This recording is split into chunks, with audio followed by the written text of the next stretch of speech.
Om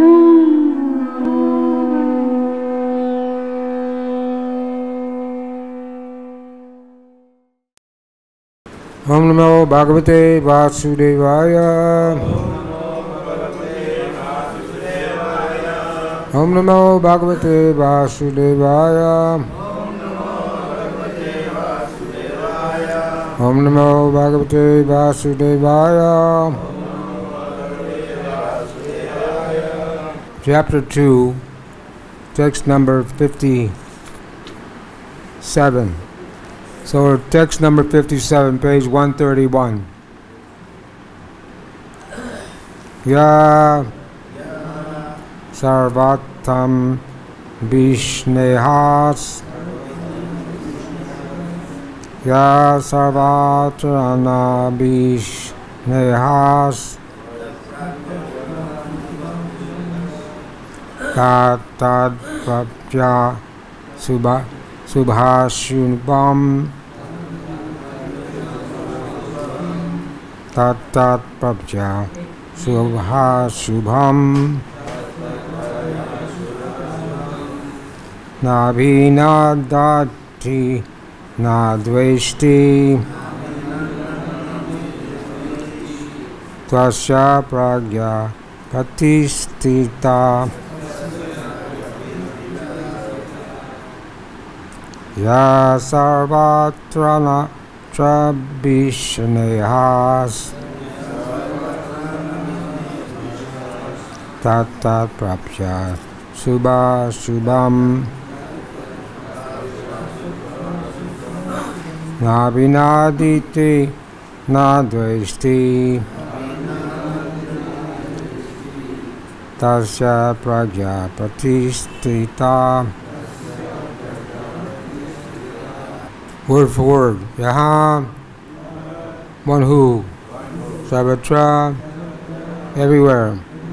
Abhishneha, wild affection. Tad, that. Tad, that. Prapya, achieving. Shubha, good. Ashubham, evil. Never, never. Abhinadati, praises.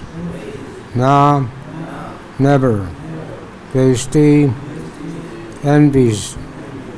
Tasya, his. Prajna, perfect knowledge. Pratistita,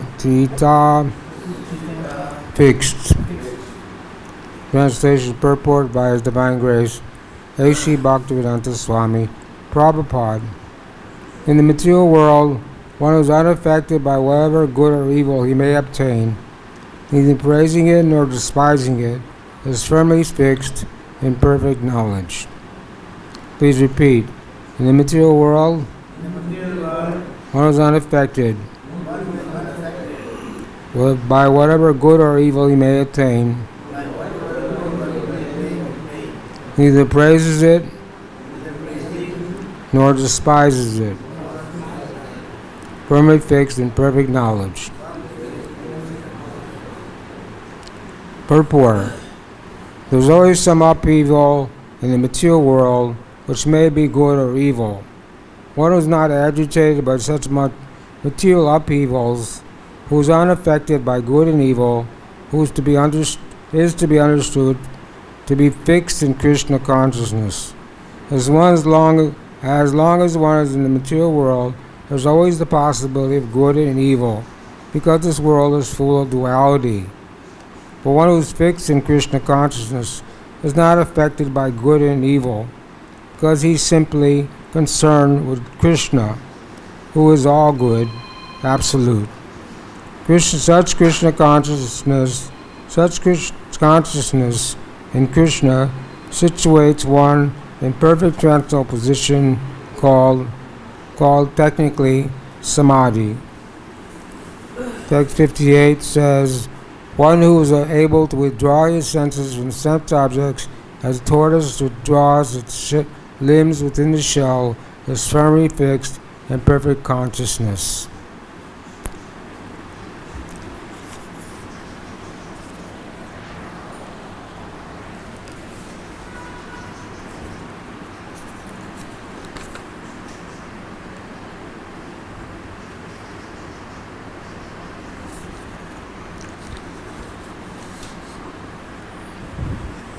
Om Arganatranasya Janandana Slakaya Sakshurimitam Zena Tasmei Shri Gurve Namaha Shri Chaitanya Manobhistam Stapitam Yena Bhutale Swayam Rupa Gadamayam Vedantikam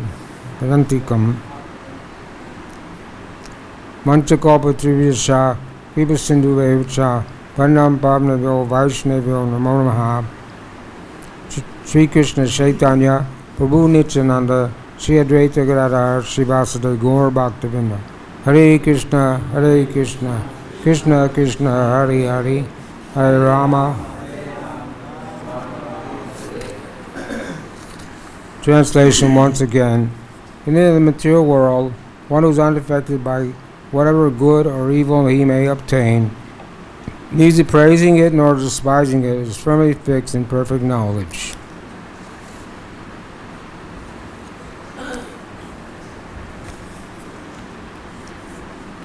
So what we have here, verses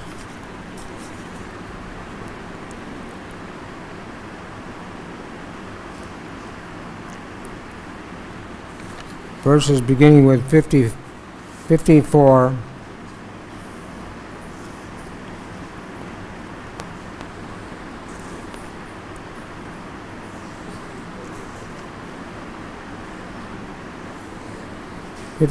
verses 54 to 61. Arjuna is asking a question. Arjuna said, "O Krishna, what are the symptoms of one whose consciousness is merged in transcendence? How does he speak? What is his language? How does he sit? And how does he walk?" So, this verse is describing how he sits. But if we read these verses and these verses, we may not be able to understand how Krishna is answering this question. Like in Srimad Bhagavatam, when the Prahlad Maharaj met the Python man, his first question was, "Why are you fat?" If you don't mind, he said, I'm not, if it's not impudent or improper for me to ask, I want to know, since you're just sitting here, you don't do anything to get your food or whatever you need. So he said, "Why are you fat?" So actually, the Python man didn't answer that question to any full extent. But if you read carefully the verses, he did say in verse 58, I forget what it was 50, I think 38, he said that sometimes I eat sumptuously. So this was the answer to that question, that he was, people recognized him as a saintly person and a sadhu, so they were feeding him sumptuously for some time, and he somehow became fat. But generally, when someone sits in one place and accepts only what comes on its own accord, he's not going to be fat, because sometimes he may get food and sometimes he may not get food. So anyway, Krishna is gradually answering these questions by Arjuna about someone merged in transcendence. In other words, the Krishna conscious person, one who's on the transcendental platform. How does he speak? What is his language? How does he sit? How does he walk?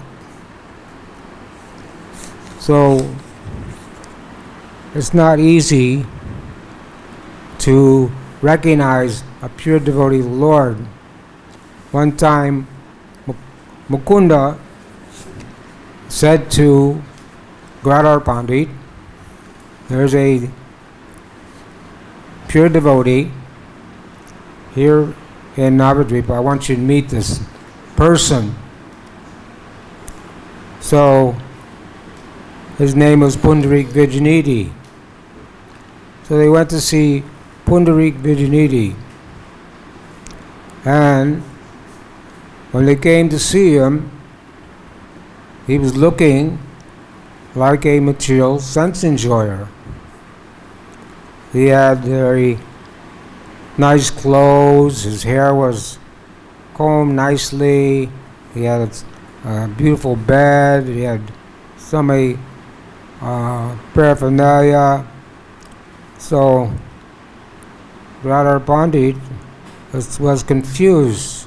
How can this be a pure devotee? How can this be a pure devotee? He's just a materialist. So then Mukunda recited a verse from Srimad Bhagavatam, how Pujana got the benediction from Krishna to become Krishna's mother. And when he heard that verse, he went into ecstatic ecstasy. He completely lost control of himself and exhibited all the symptoms of Mahabhav. He ripped off his clothes, he tore his hair, he rolled on the ground, tears were flowing from his eyes, he couldn't be controlled. In this way, Radha Pandit could understand that actually this was a great devotee of the Lord, but he was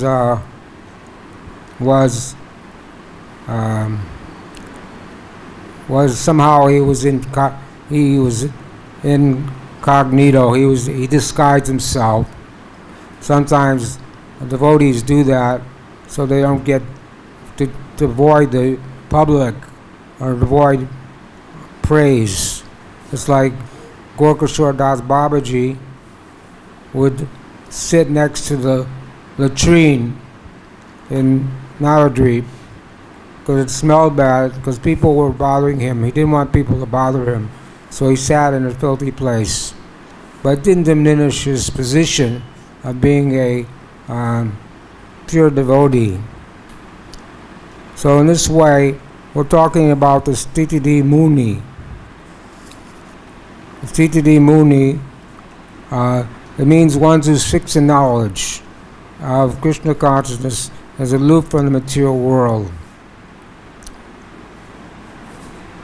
So Krishna is telling Arjuna that you should be fixed, Sthitidi Muni, should be fixed in Sthita Pragya, perfect knowledge, and fight, and not be disturbed. So, transcendental platform, one is not disturbed. When Maharaj Ambarish was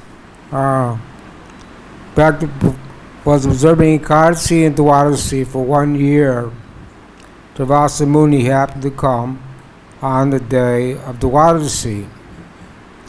So, when a guest comes to your house, you're supposed to receive him and feed him nicely. So Maharaj Ambarish didn't know what to do, so he told Durvasa Muni, you go and take your bath and come back, and then I'll give you prasadam. So it was time, Param time, to break his fast. And he consulted with some Brahmins and decided that he'd break his fast. He was doing Nirjal Ekadasi. So whatever you're fasting from, you can take that. So he drank some water. This breaks the fast and doesn't break the fast. So Durvasa Muni was a Trikalagyak, past, present, future. And he understood that Maharaj Ambarish had drank some water before giving him anything. which was a misdemeanor. It wasn't a felony. If you commit a misdemeanor and you go to court, you get a light punishment. If you commit a felony, then you get a heavy sentence. Like the man in Delhi who was claiming to be God. They gave him 20 years, now they changed it, they gave him a life sentence. Because he committed a felony, not a misdemeanor. So Maharaj Ambarish was not committed a misdemeanor. It was a very insignificant thing. Just drank some water. But Dravasa Muni, as an expansion of Lord Shiva, has a very heavy temper. So he became offended, and he took a hair out of his head and threw it on the ground, and a big fiery demon was created and started to attack Maharaj Ambarish. Maharaj Ambarish was given the Sudarshan Chakra to protect him. So even though this big fiery demon was coming to attack him, he was not disturbed because he was fixed in Krishna consciousness. And it says that Maharaj Ambarish was always fixed on the lotus feet of the Lord. So his mind was always fixed on the lotus feet of the Lord. And he practiced the 9 processes of devotional service perfectly. So when his fiery demon was sent to kill him, he was undisturbed. And the Sudarshan Chakra protected him and chased away this fiery demon and went to attack Dravasa Muni. There was one instance of someone who's fixed in Krishna consciousness.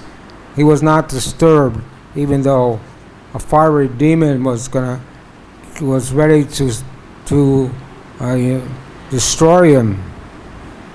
So in this way, a person in Krishna consciousness may be put in many different kinds of difficulties.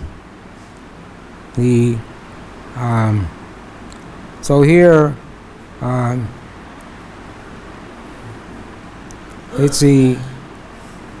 these verses are talking about controlling the senses. People in the material world are servants to their senses. So they go here and there looking for sense enjoyment. So, but the person in Krishna consciousness is just the opposite. Instead of being servants or subservient to our senses, we try to control our senses. And this is we do by following the order of the spiritual master. People joined this Krishna conscious movement back in the 60s and 70s, were addicted to all kinds of sinful activities, and especially intoxication. And the government, they spend money and try so many different ways to get people off of intoxication. They form societies and they have different medical treatments, different things that may or may not work. But Prabhupada was able to tell people immediately that you should give up no meat eating, no gambling, no intoxication, no illicit sex. Now, how is that possible? That someone can go from one extreme, being a complete debauchee, to being a self-controlled devotee. We know Jagai and Madai were so sinful, and when the Yamaraj asked his scribes to write down the sins of Jagai and Madai, he had 10,000 scribes, and for 1 month they were trying to write down the sins of Jagai and Madai, and they said, no, this is an impossible task. But Jagai and Madai surrendered to Lord Chaitanya and Lord Nityananda, and on the orders of the Lord, they took up Krishna consciousness. And Lord Chaitanya told them, from now on, don't commit sinful activities.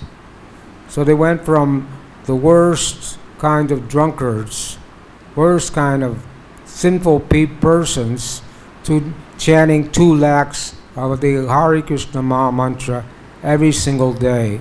Hare Krishna, Krishna Krishna, Hare Hare, Hare Ram, Ram Ram, Hare. So in this way, people come to Krishna consciousness, are addicted to so many sinful activities, but they can give them up, because it says in the next verse, 59, Param Disvar Nivartante. Though the embodied soul may be restricted from sense enjoyment, the taste for sense objects remains, but ceasing such engagement, by experiencing a higher taste, he is fixed in consciousness. We know Haridas Thakur was sitting in a hut chanting 300,000 names every day, and he was getting so much respect. So there's one landlord, his name was Ramachandra Khan, was envious that this Haridas Thakur is getting respect, and I'm going to do something to discredit him, to make him look bad. So he called some prostitutes. He said, this young man is sitting in his hut and chanting, so you go and make him fall down, have sex with him. So one of the prostitutes said, yes, I will accomplish this mission. So the Ramachandra Khan said, well, take my constable with you. When he witnesses you together, then he can come back and report what happened. So the prostitute said, no, the first time I'll go to him alone. So she went to Haridas Thakur and said she proposed to him, that you're a very young man and I'm a young woman and I'm very much attracted to you, so please you satisfy my senses.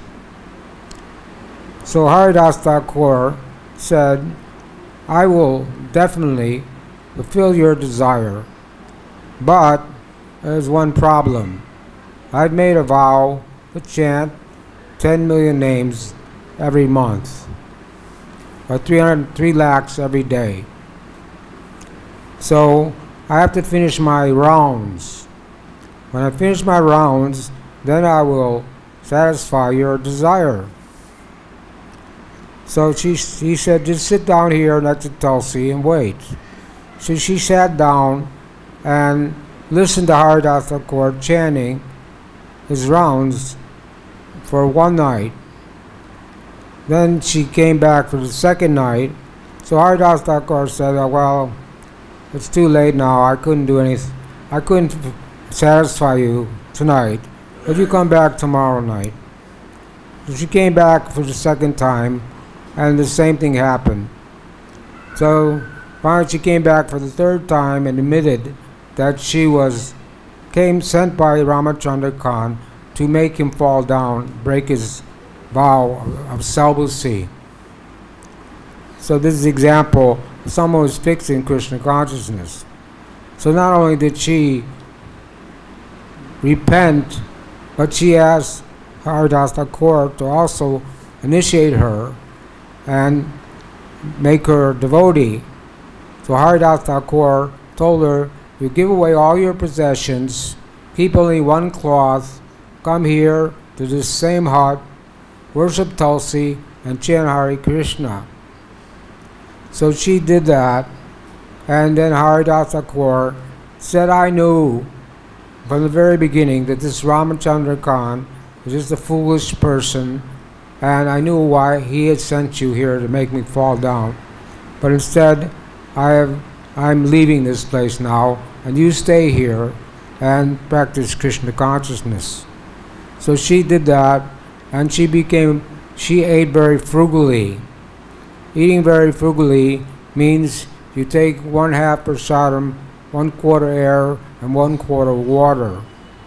Or you eat only what is necessary to maintain body and soul together. So she ate very little, and she started chanting 3 lakhs every day, and became a famous Vaishnavi. And because she ate frugally, she was able to control her senses and no longer gave up her profession of being a prostitute. So this is an example of someone, Titadi Muni, someone who's fixed in Krishna consciousness, Haridas Thakur. Although he was born in a Muslim family, he was still, Lord Chaitanya made him the Namacharya, or the Acharya for chanting the holy name. So in this way, the allurements of the material world may be there. When the devotees are trying to get the land in Juhu Temple, Mumbai, Juhu Beach, there was a Mr. N, Mr. Nair, who was an evil person. They gave a down payment. They gave to get the land, but then he said, "No, the land belongs to me." And even Prabhupada said, "We'll just give you back your money. Just give us back our money, and we'll vacate the land." But he said, "No, I can't. I won't do that. This land belongs to me." He's very stubborn. So in the process, Giriraj Maharaj, he was a brahmachari at that time, was Mr. Nair. One of his tricks was he sent a prostitute to Giriraj Maharaj. At that time, Giriraj was a brahmachari, a young man, and very susceptible to, sense gratification. So Mr. Nair thought that if the prostitute was successful, then they would be able to, make the devotees look bad and give the devotees a bad name. But Giriraj Swami said no to the prostitute. He wasn't interested. He wasn't allured. He was able to control himself. Even Giriraj Swami's father came to see Prabhupada and told Prabhupada, "I'm going to give you so much money if you let your son come back to his home." So they called Giriraj and asked him, "What do you want to do? Your father wants to give a lot of money so you can come back home, or do you want to stay a devotee?" And Giriraj said, I'd rather be a devotee." So in this way, people come to Krishna consciousness, are able to control their senses immediately or gradually. When Shamasundar and Prabhupada introduced the Krishna consciousness movement, he didn't tell them about the 4 regulated principles immediately. But after first initiation, he posted the 4 regulated principles: no meeting, no gambling, no intoxication, no illicit sex. So then in San Francisco, Prabhupada had asked Shamasundar to carve the deity of Lord Jagannath Subhadra Baladev and make them big-sized deities. So Prabhupada went to see what was going on, how the work was going on. And when he got there, Shamasundar was working, and he saw that Shamasundar had put a pack of cigarettes on the head of Lady Subhadra, the unfinished deities. So Prabhupada said to him, he didn't chastise him heavily, but he did said to him, from now on, you smoke 1 cigarette less every day until you stop. So in this way, he stopped smoking, because smoking cigarettes and taking alcohol, these things are very difficult to give up immediately. But most of us came to Krishna consciousness And because we were so engrossed in the chanting and dancing and prasadam, everything was so wonderful, we weren't interested in the lower taste. It says by experiencing a higher taste, you can give up the lower taste. So the lower taste in the material world is a lower taste. We know that people want to be happy. When Prahlad Maharaj met the Python man, he said a man unites with a woman, and the man and woman both think they're going to be happy by having sex life, but neither one of them are happy. So in the material world, people try to be happy in so many ways. We just opened a temple in what is the most sinful place in the world. Sin City, it's called Sin City, Las Vegas, in America. And there they have 20 gambling casinos. People come from all over the world to gamble away their hard-earned money, to have illicit sex, take intoxication, and eat meat. So we just opened a temple there. And it's a big city, 2 million people. But, of course, the devotees don't gamble. That's one of the principles. But still, we were able to, there's a congregation there, and people are practicing Krishna consciousness, despite the fact that it's a very degraded place. More degraded than most. Of course, all these things are going on and all over the world. But in that place, especially, gambling is the main activity.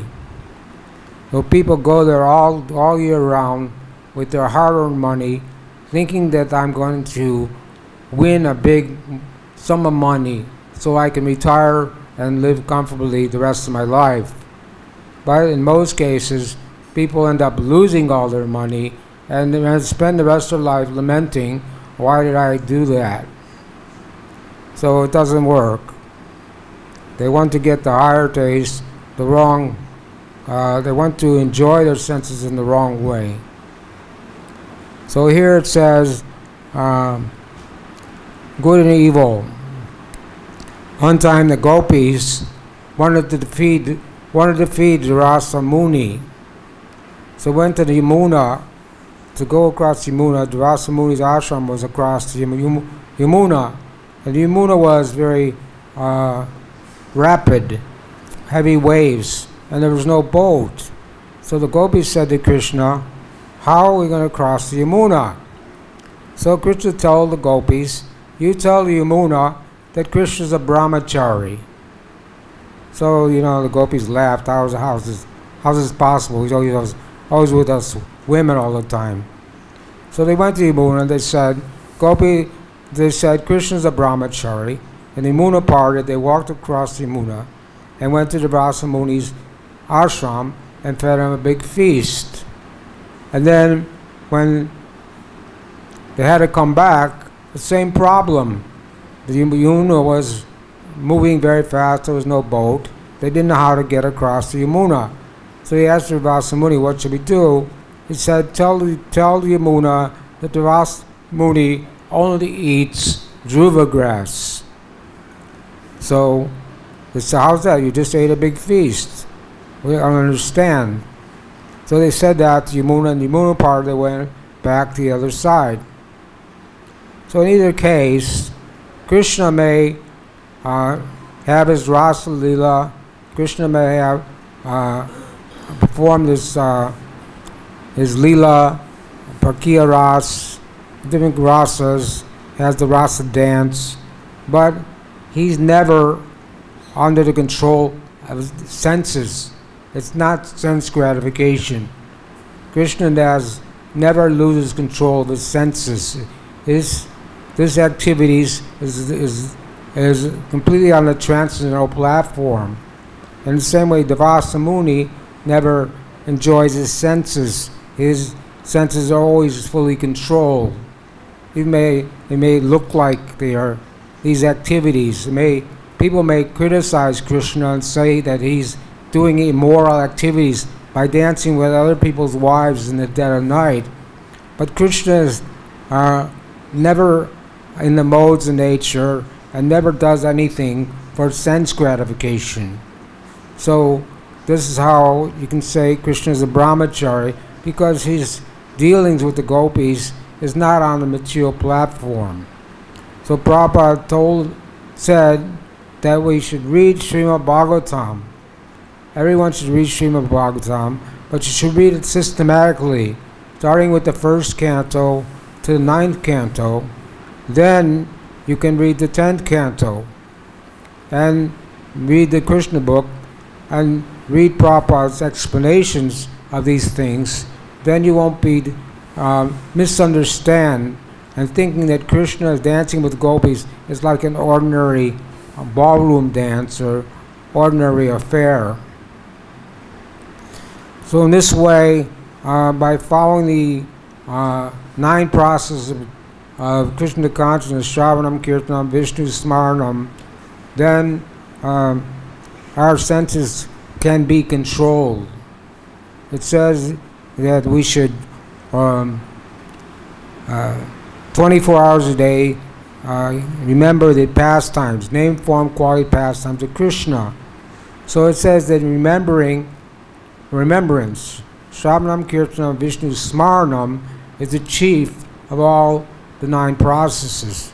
But because this is Kali Yuga and we've been contaminated before coming to Krishna consciousness, it's not possible for us to always remember Krishna.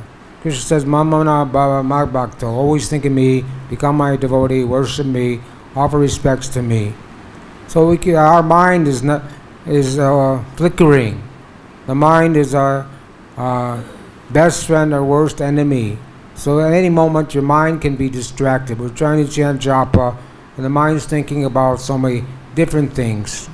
So remembering is maybe the chief, but more Shravanam Kirtanam must be there so that we can come to the level of Smaranam or Samadhi. Here it's described that Samadhi means complete perfection.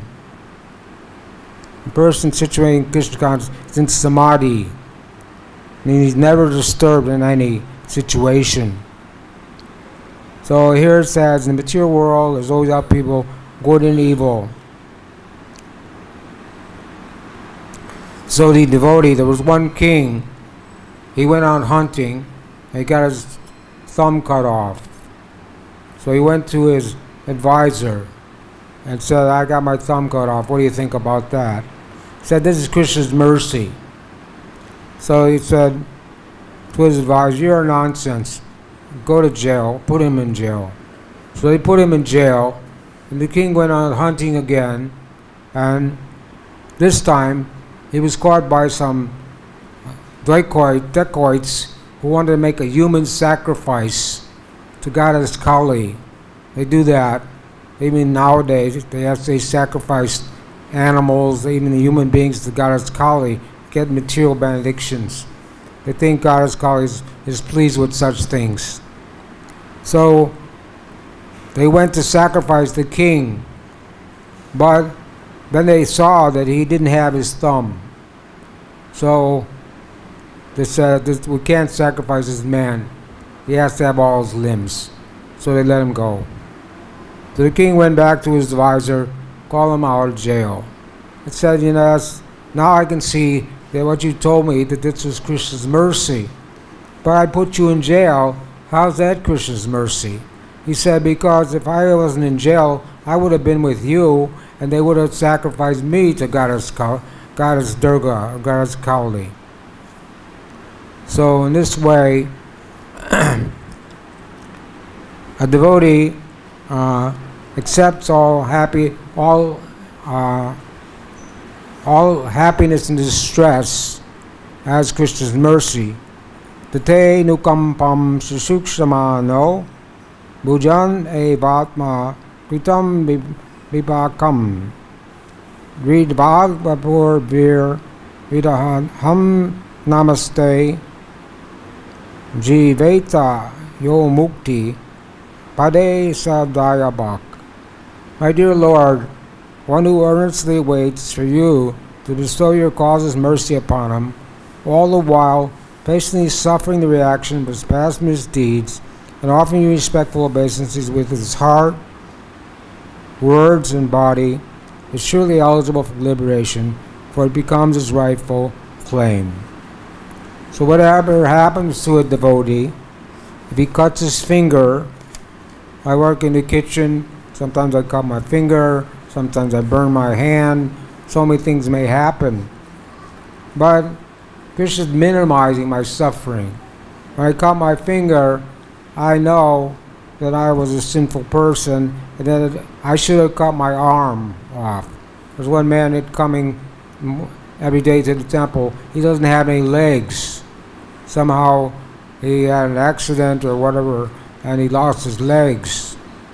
So he had suffering, a severe punishment. But the devotee only has, Krishna reduces the suffering of his devotees. So the devotee always thinks that whatever happiness or distress comes, that it is Krishna's mercy. And that's what's being talked about here. It says in the material world there's always upheaval. There's the Adi Deva, Adi Bodhik, and Adi Daivik. Miseries in the material world, miseries of the mind, miseries of the other living entities, and miseries of the demigods. So the miseries of this body, we get sick, so many things happen, it can't be avoided. And the miseries of the other living entities, we want to chant japa, but the flies are bothering us, or we want to sleep at night, the mosquitoes are coming, and there's miseries caused by the heavenly natural disturbances. Like we had a big storm last night. Sometimes it's a big storm, sometimes it's too cold, sometimes it's too hot.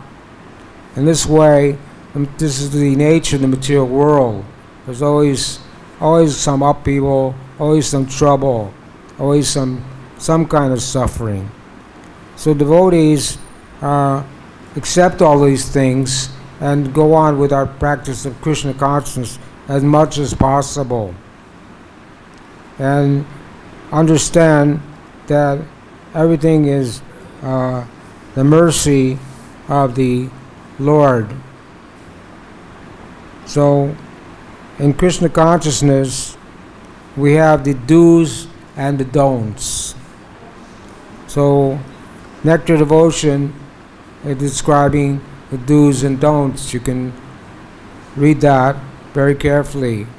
The do's are that we should have a good sadhana, come to the morning program, attend Mangalarti, attend Guru Puja class, chant 16 rounds, follow the 4 regular principles.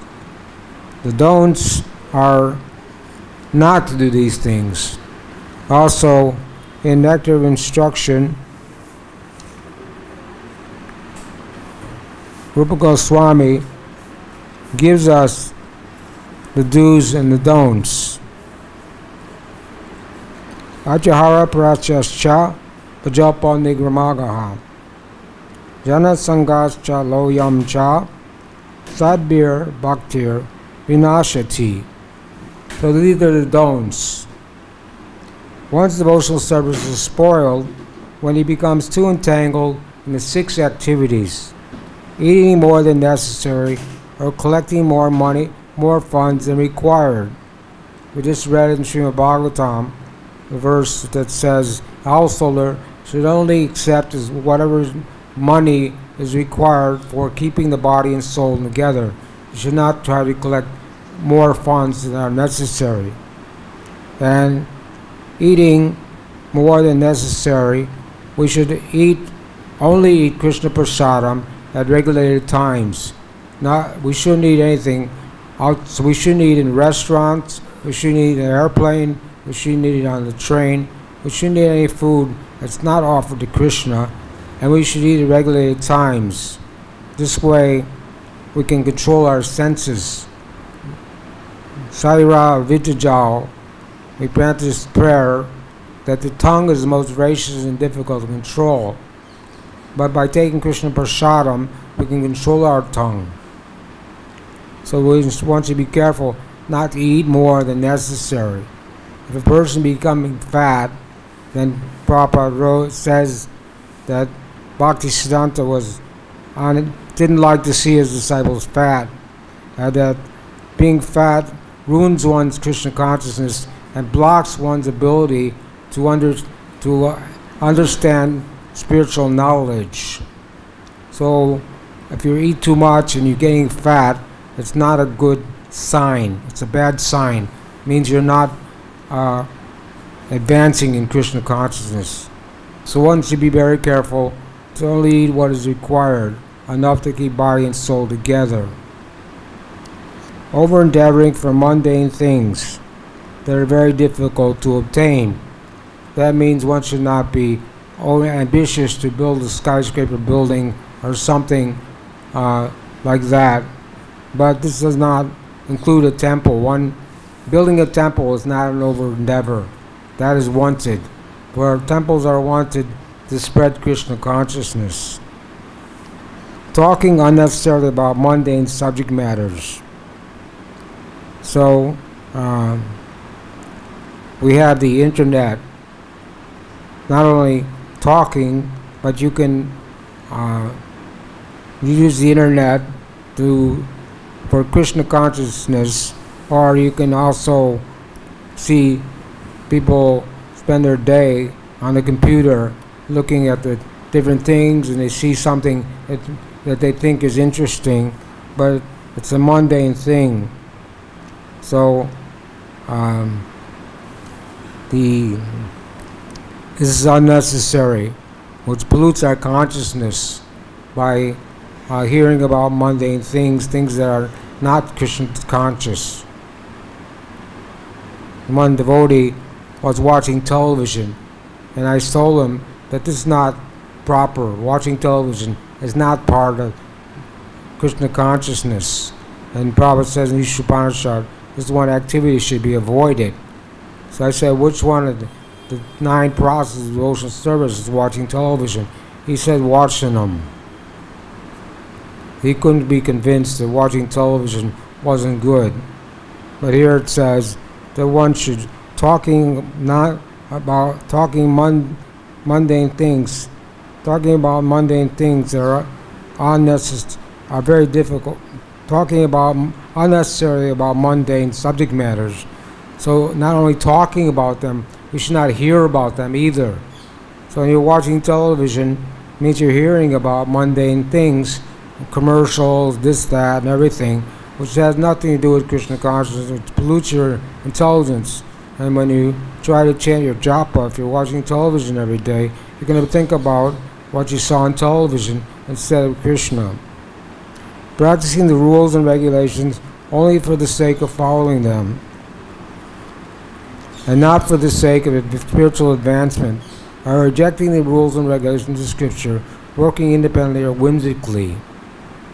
So some people think that I don't have to come to the Bhagavatam class, or Mangal Arati, I'll stay at home and listen to it on the radio, or I don't have to attend the Guru Puja, or so many different things. This is called acting whimsically.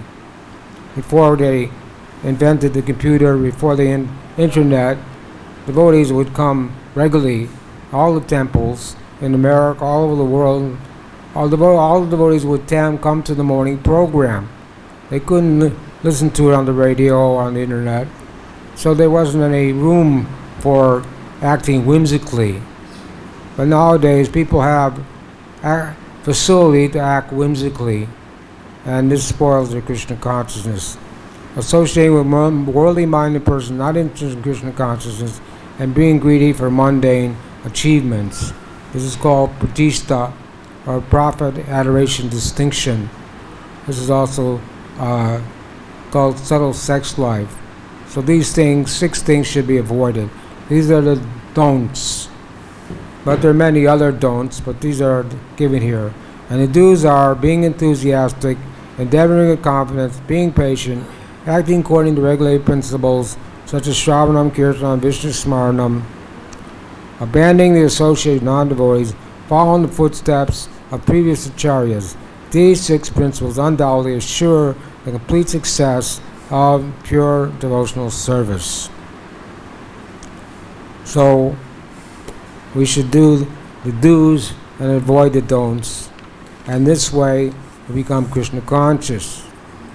One night I was thinking about this verse 14:26, which Mamcharena, which says that the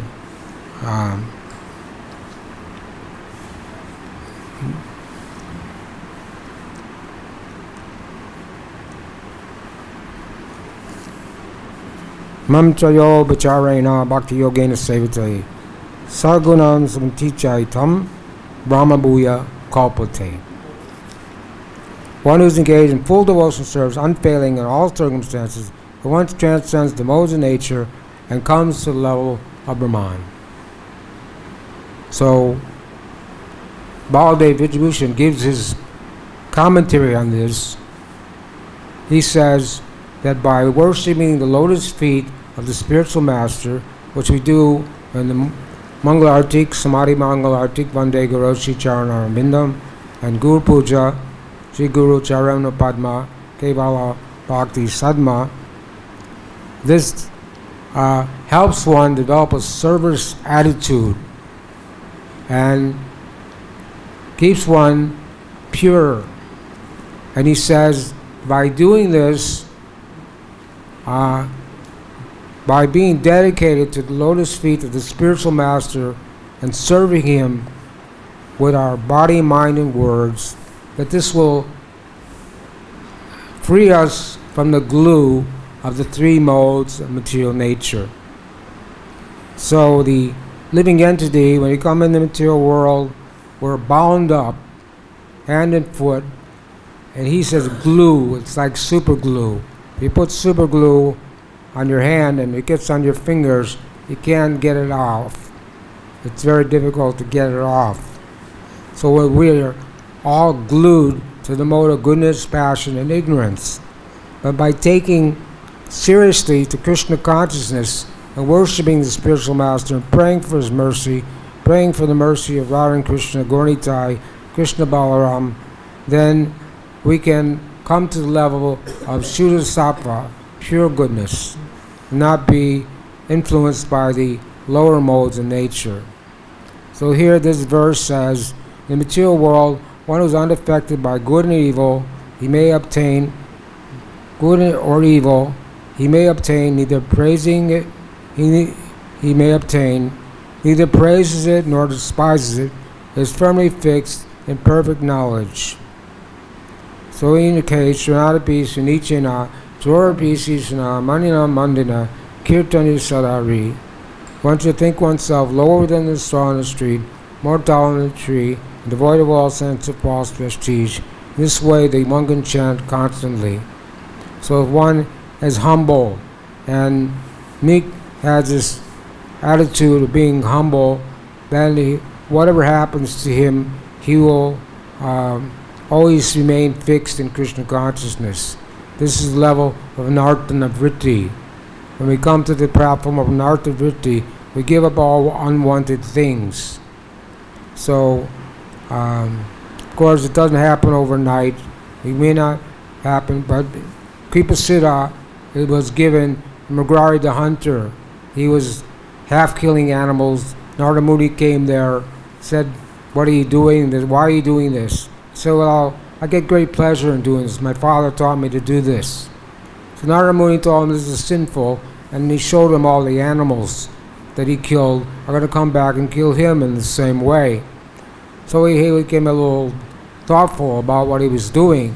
So he asked Narada Muni, well, how can I repent for my activities?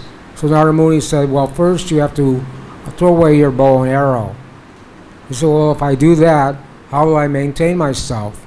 And Narada Muni said, don't worry, I'll maintain you. And you should give away all your possessions, keep only one cloth, you and your wife should keep only one cloth, and go and sit in a hut and chant Hare Krishna and worship Tulsi. So he did that. The hunter, a cruel, evil person, became a Vaishnava. by the mercy of Narada Muni. This is called Kripa Siddha. Someone may think sometimes someone's given an honorary degree from a university without going to school and taking all the courses. But that honorary degree is seldom, rarely given. So that's Kripa Siddha. So the prostitute, Haridas Thakur, and the prostitute got Kripa Siddha, the Magrari, the hunter, Jagai and Madai, they got Kripa Siddha, they got the mercy of Narada Muni, and they're able to be transformed from sinful life to Krishna conscious life. So in this way, the senses have to always be on guard. Prabhupada says over and above chanting Hare Krishna, we have to control our senses and not let the senses control us. So we avoid it. When we're traveling on the airplane, they bring food every so many times, and people eat everything and anything, not caring about what it is. But in our case, we say no, no, no, we don't want anything. We have our prasadam. In this way, our senses are controlled. One lady asked a Buddhist monk, should we be vegetarian or non-veg? Is it veg or non-veg? Which is better? And the Buddhist monk said, it doesn't make any difference. But if you ask any devotee, should we be veg or non-veg? We're not going to say that. We're going to say, definitely you should not eat meat. Especially you should not eat cow meat. So in this way, there's an awful difference between those in Krishna consciousness and those people in the material world who are trying to satisfy their senses, where the devotees are trying to control their senses. So we're not with the CIA. Sometimes, long ago, there was a rumor in the government in India that we were with the CIA. The Prabhupada said, what's the CIA doing in the Lord Chaitanya Sankirtan movement? Some CIA agents were sent to the temple to see what we were doing, and they were trying to practice Krishna consciousness, and they said, we can't do this. Get up at 4 o'clock in the morning and, take a cold bath and chant japa and do all these things that the devotees are doing. So it's a foolish conception that have people in the government think we're with the CIA. But the devotees are very strict, Vaishnava, following all the Vaishnava qualities, all the Vaishnava behavior.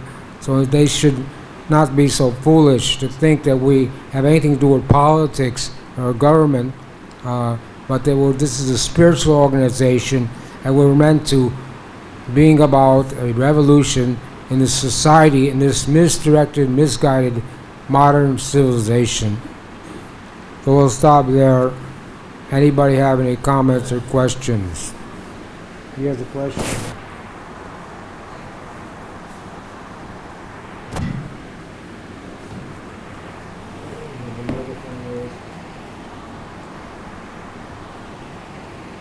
Hare Krishna, thank you so much for the class. I have a very a question that came about in the morning in my mind, and it's very much related to the class about sense control. When we are in the association of devotees and when we are doing our sadhana, then the senses seemingly comes into control and they don't disturb the mind.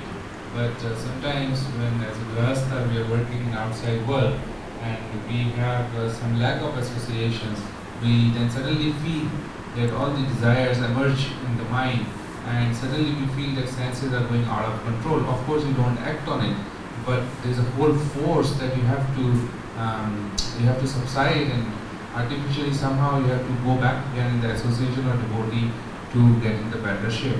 So my question is that if we happen to leave the body in such a state of consciousness, when our senses are going wild, in lack of association, and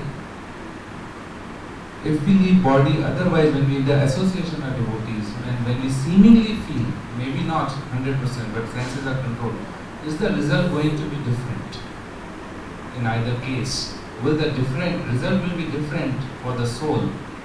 On one side is hankering for the material enjoyment, but it's not acting on it in lack of association of devotee. On the other side, he feels that my senses are in control and he's happy. So is the result different when he dies in either state of consciousness? So the answer to that question is in this verse 59. Though the embodied soul may be restricted from sense enjoyment, the taste for sense objects remains. But ceasing such engagement, by experiencing a higher taste, he is fixed in consciousness. So this is the pitfall of household life, that you have to work in the material world. So even though you do that, you know that with your intelligence. We don't listen to our mind. Our mind says, yeah, you can go to the restaurant, eat some nonsense. But our intelligence says, no, this is not prasadam, and I'm not going to eat this. So we have to be tested. Krishna is testing you. But you shouldn't have gotten married in the first place. So you wouldn't have to work outside. But you did that, you do have to support your family, so you have a greater, more difficult to be a good devotee and be a householder than be a brahmachari. It's easier to be a good devotee as a brahmachari than be a good devotee as a householder, because Krishna is always testing you. Pray to follow the principle, chant 16 rounds every day attentively, and associate with devotees when possible. Then when the allurement comes, we can fight it off. It was not so easy. It says, Abhichitcharo, that even if one commits the most abominable activity, one is considered saintly, because the material world is very daivesha gunamayi, very difficult to overcome, and we may be victimized. But if it's an accidental fall down, one man was working, they invited to a party, one devotee, they gave him something to drink, it was alcohol, and he got intoxicated. But that is an accidental fall down. So one may be allured by material energy, and one should repent for that. The only prashitya for that activity is that you don't do it again and repent for it. And Krishna says that my devotees never perish. So we may be allured and we may even become victimized occasionally, but we should not make it a habit. And we should try to put ourselves in a best situation where we don't have to associate with non-devotees, if possible. Question, man. Hare Krishna. So you were mentioning about Dwasa Muni, and when he came to Draupadi Pandavas, and that time they had finished their prasadam and they came for prasadam. So can you explain that how this Draupadi had finished everything and how did she pray for Krishna to come and help him? No, I didn't say anything about Draupadi. No, about they came for Pandavas for prasadam. Dvasa Muni. Dwasa Muni with the 10,000. I didn't mention that. 10,000 disciples. I didn't mention that. I talked about Dvasa Muni and Maharaj Ambarish. Yeah, before that you spoke about also about this one. No, I didn't. Maybe That was another class. Right. Different maybe. No. Anyway, it was Krishna's arrangement. Yeah. That Dvasa Muni came after they finished eating and there was nothing in the pot. Draupadi had the benediction that she could feed as many people as possible until she took her own prasadam. So they sent Dvasa Muni to take prasadam from the Pandavas after Draupadi had eaten. So they called Krishna there, and Krishna said, well, just give me something. They looked in the pot, and there was only one leaf, spinach leaf in the pot, and he ate that. And Dvasa Muni and his 60,000 disciples all were taking bath, and they felt like they just ate a big feast, so they were embarrassed to come back to the Pandavas and ask for food, so they just went away. So Krishna came there and rectified the situation, saved the Pandavas. He came when Draupadi called him, or he came on his own? Yeah, Jopani called him. But sometimes the devotee's in trouble. Nanda Maharaj got arrested by Varuna. The servants of Varuna, they called Nanda Maharaj. They called Krishna to help in different ways. They depend on Krishna.